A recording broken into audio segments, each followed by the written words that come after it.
Hi all, welcome to Naomi's Bookshelf. I'm sorry, my hair is still wet from when I washed it this morning, but I am coming to you on September 30th because I know if I don't film it today, I'm not filming this, which is of course my September wrap up. Now I was doing weekly wrap ups, which were great when I was reading a lot.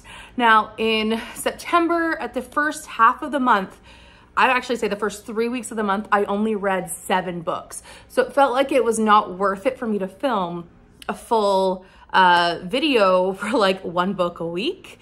So I ended up having a massive reading week the last several days, the last week, and now I have read 16 books. So we're gonna get into it.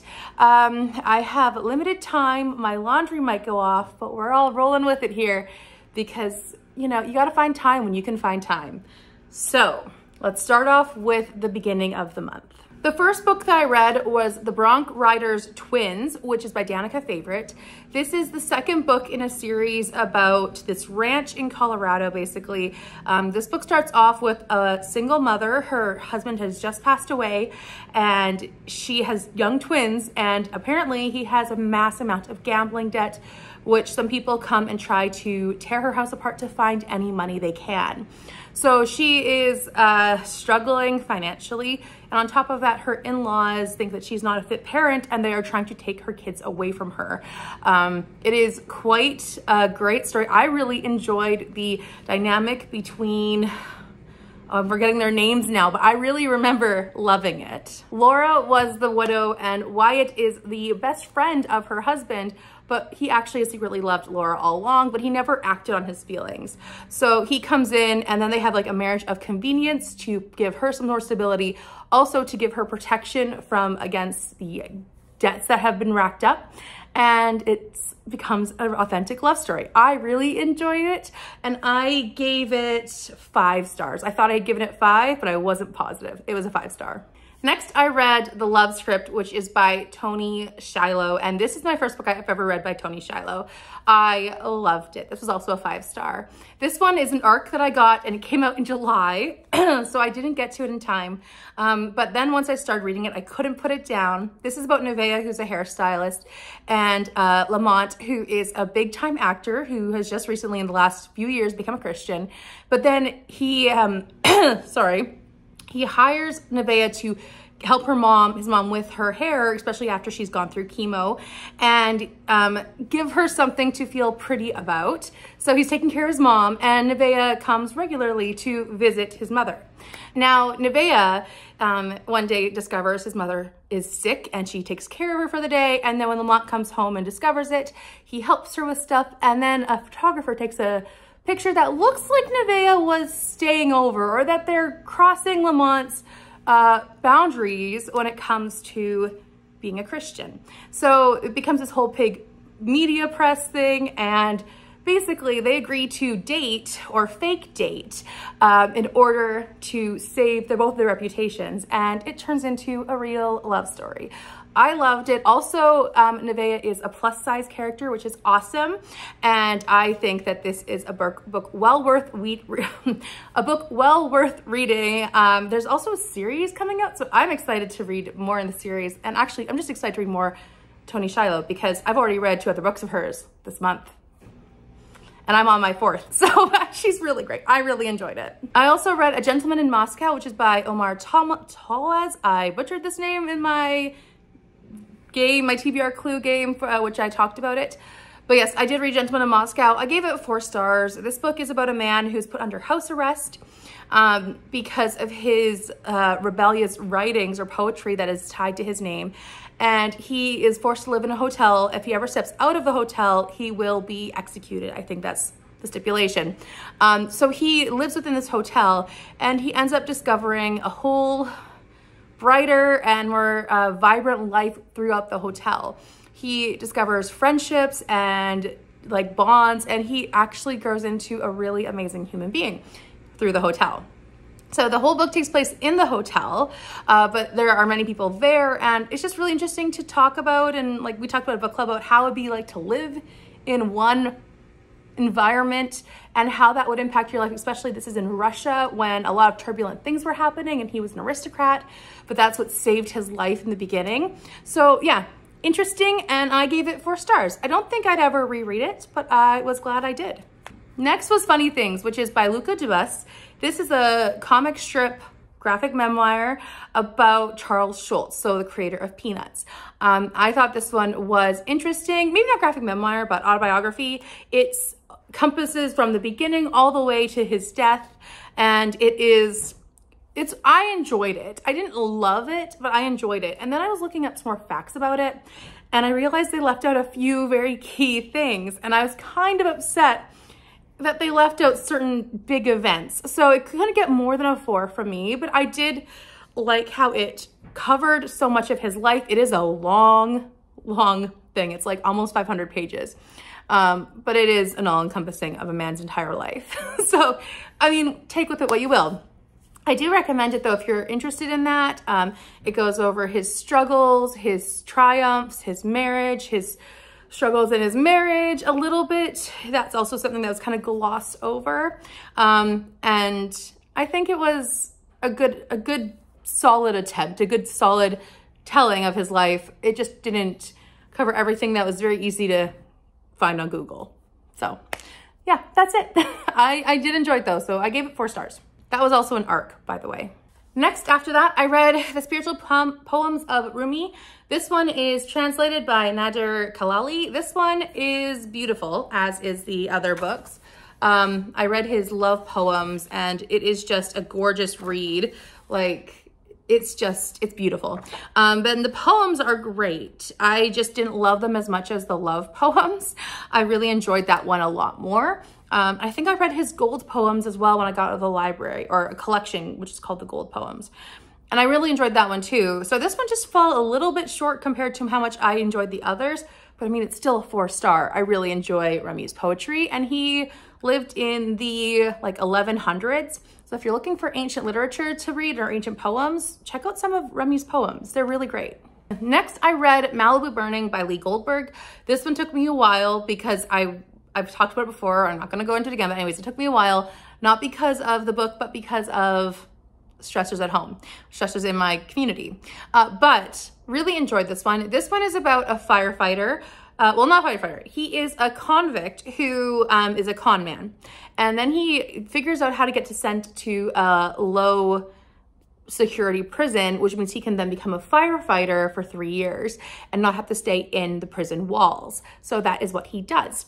Now, when he is doing that, he is very, like, he's got a vendetta against the system because of the way they've treated these convict firemen, which is practically slave labor. He is very upset with the fact that certain families have not been treated justly because of their loved ones dying in fires. So it is just a system that he hates. And so he wants to get back at them. Now, this is like called it's kind of told in like flashbacks and then current. And then in current, you have an arson investigator who was a firefighter.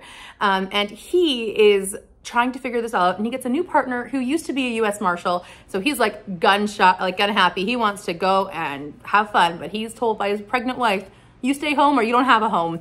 So he's now living a boring life, and they are a new team. So I really enjoyed their dynamic and how they worked together. I enjoyed how they spent their time looking for this con man and how they figured it out, what the con was. I liked that, but it was really close. It hit really close to home. So I didn't love that from like, it was just more of a circumstance time. If I'd read this in like December, I would have been totally cool. But because I read it I was trying to read it in the summer around fires, I was not so happy. But it was good. I enjoyed it. I gave it 4 stars. The next one I read was, this is the start actually of my blitz through a week of reading all of them in a row. That was my entire month before, like 3 weeks. So the next one I read was The Vanished Settlers of Greenland, which is by Robert Ricks. This one, I think it actually kind of put me into my slog because I was reading it, like picking it up and trying a couple pages and then putting it down and then reading it and maybe reading a chapter and putting it down for weeks.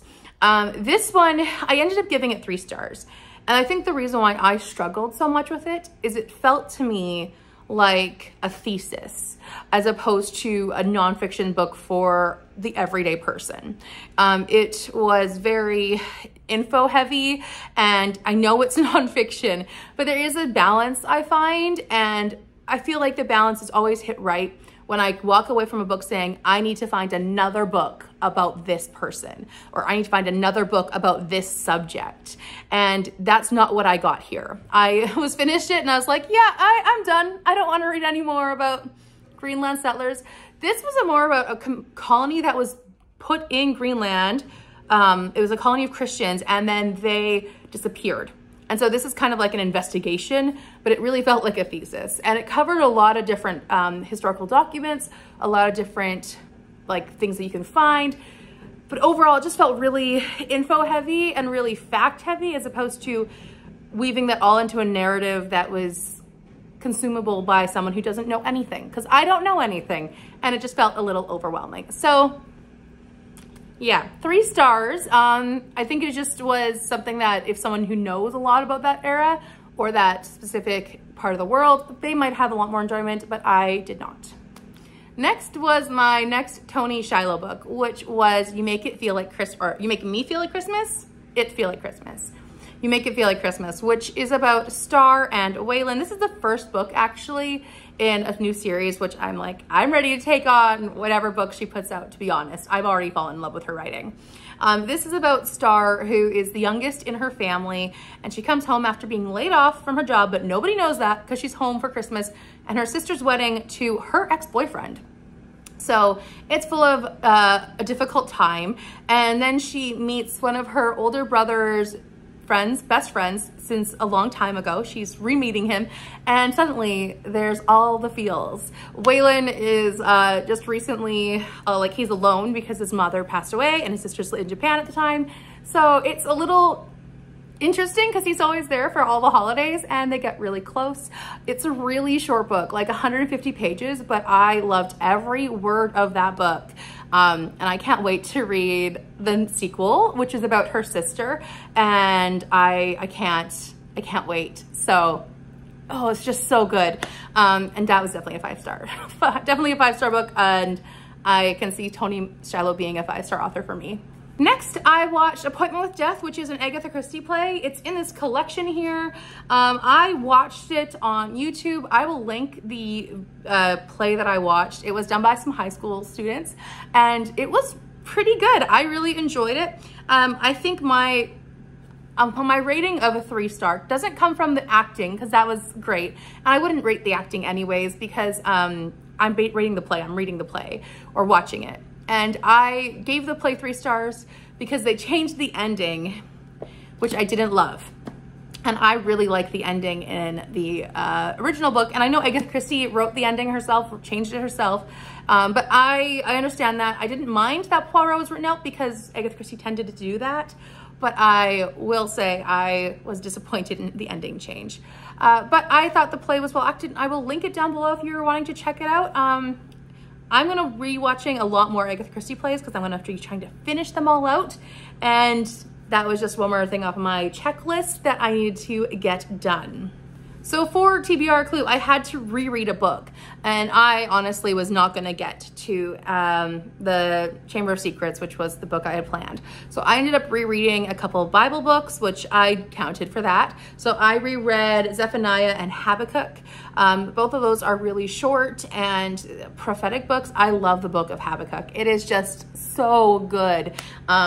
And it's just, I think it's a hidden gem that a lot of people don't think of when they think of Bible books. So I really loved reading that one again.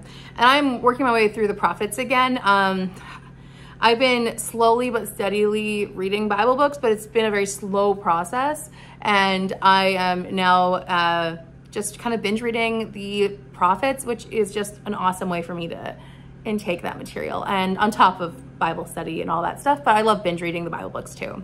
The next one I read was Jane Seymour, An Illustrated Life by Carol Ann Johnson. Now, this one was an ARC, and this one I found to be a little disappointing. It's 3 stars, so it's still a good book. It was just, I've been reading a lot of nonfiction based on people who are not well known in history, and there's a lot of I don't know, mystery around these people. And every time I've picked up one of these books, it's been like, wow, I'm learning something new. And yes, there's speculation, and yes, there's not a lot of documentation, but here's what we have, and here's what's interesting, and that's what I'm loving. So I don't know if you heard the laundry, but the laundry's going off. Anyways, so what I struggled with this one was that it was about Jane Seymour, but it also was more so about her time and the people she was interacting with. It was like an ensemble cast with her just having a bit of a bigger role than them. And I really wanted a book about Jane Seymour and how she lived her life and what she did with her time and how she interacted with people and, you know, what was her family like, as opposed to being like, this is what all the people in her family did, and like, these are what her, like, that's not what I want. I want to know, and I know there's a lot of struggle when it comes to finding enough information, but it was disappointing because I was like, then why write a book if you don't have enough to be like, here's all about Jane Seymour? Because Jane Seymour could be a fascinating woman to read about. And there were points that were fascinating for me to learn about, but at the same time, it was a lot more, there was a lot more sections that I would have liked about other people, about her relationship with Henry VIII, or about how Henry VIII's life was after she died, which I was like, the story should end when she ends. Like, that's my mentality. So I still gave it 3 stars. Like I said, still a good book, still taught me stuff, but it's not exactly what I was looking for when I was looking for a book about Jane Seymour. So I was a little disappointed, but I think it's something worth reading if you are interested in the queens and learning a little bit about a lesser known queen. I also finished a Ready Read. I finished it the same month I read it, guys. This is Knife by Jo Nesbo. So this is the second most recent published. We haven't read Killing Moon yet. That one I think we're just gonna do in the new year at some point when Nikki can get her hands on a book because she's in Singapore. It's a little hard. But this one was graphic. They all are graphic. What am I saying? This one is about, it kind of follows the events of the previous book, so I can't say too much. But basically, certain characters are left in really difficult situations. Someone is murdered, obviously. And it is a very interesting story that talks a lot about morality, about ethics, about is it good to murder or not? Which the obvious answer should be no, it's not good to murder. But it had a lot of discussion. At the end, I was like, I don't know if I like all that happened, but at the same time, I was kind of left a little bit confused about my feelings at the end. I gave this one, I think I gave it a 4, but it would have been like a 3.5 if I did half stars, because it took me a while to get through all of these different puzzle pieces that eventually connected all together. But at the end, I was really enjoying my time and I just flew through it. So there's that. Killing Moon is the only one left in the series, like I said, but we'll be reading that whenever we all can get a copy. Next was my 3rd Toni Shiloh book, which was In Search of a Prince, which was her first book ever published. This one is about Bree, who is a school teacher in New York. She is living her life when she finds out that her grandfather is actually the king of a small country on the coast of Africa, and she is the inheritor since her father has passed away. And so she needs to go home and reclaim her right, essentially, or claim her inheritance, especially since her grandfather is dying. Now, it's just so cute. It was just so wonderful. It was like Princess Diaries. And I never read Princess Diaries, but the movie Princess Diaries, it was like that. It was just so fun. And I was just like, it covered so many deep topics. And Bree is trying to learn a whole new language, a whole new culture.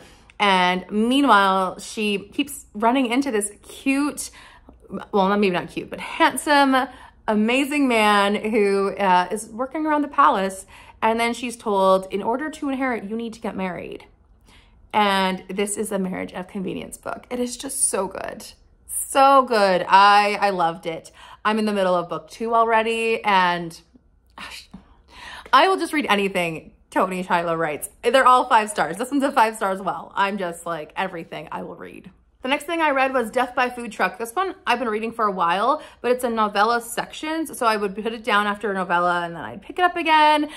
It's basically about 4 food trucks and the crimes that happen around their 4 food trucks. Now, of course, murder is involved because death is in the title of the whole novella collection. But I actually found this to be really fun and really easy to read. Yes, some of it was predictable. And yes, some of it was just a little obvious. But at the same time, I really enjoyed the different characters, the different cuisines that were talked about, the different way that they solved it, and each of them had a little bit of a hint of romance in it. And I enjoyed all of that too. So I think it's a good one. I wouldn't rate any of those stories 5 stars, but they all fell in like the 3.5 to 4 star range. And I gave it the whole collection a 4 star. I think it is a fun one. I know it doesn't have the highest rating on Goodreads, but I think if you're going to read it for the mystery element, you're not going to get your most fun out of it because like, and this is no shade to the authors because honestly, nobody is Agatha Christie. But they're not Agatha Christie. And if you know me, that's a very high compliment if someone's Agatha Christie. So in terms of the mystery, it's not the best mystery I've ever read, but it is very engaging and very fun and very quick to read. And all 4 novellas kept my interest while I was reading them. So that's always a good thing. And I do recommend it if you're going to have a fun time and just, you know, just take your time through it. Don't be expecting serious detective sleuthing. The last thing I read was going to be Oscar Wilde.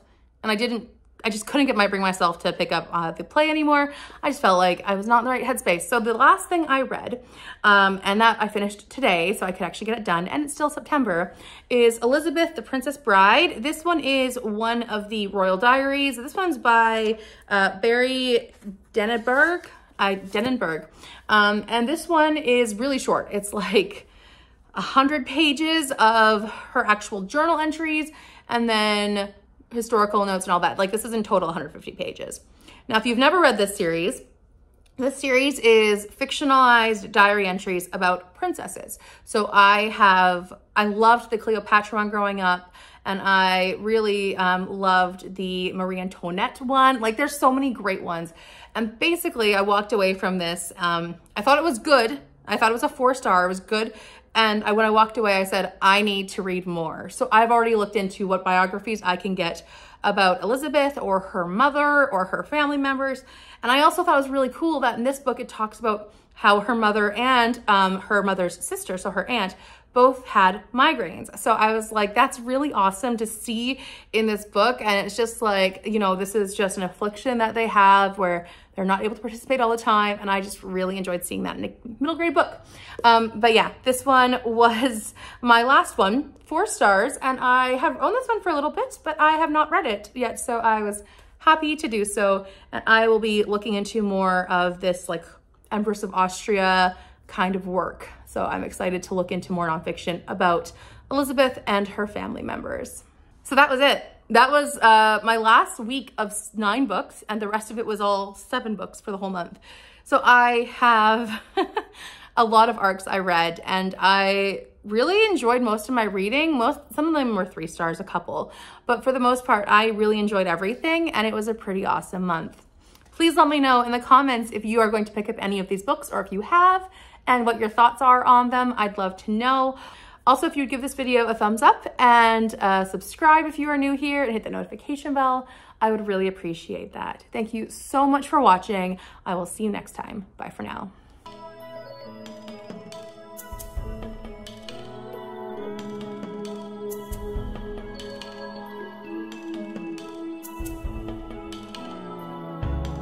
In a house that I don't know,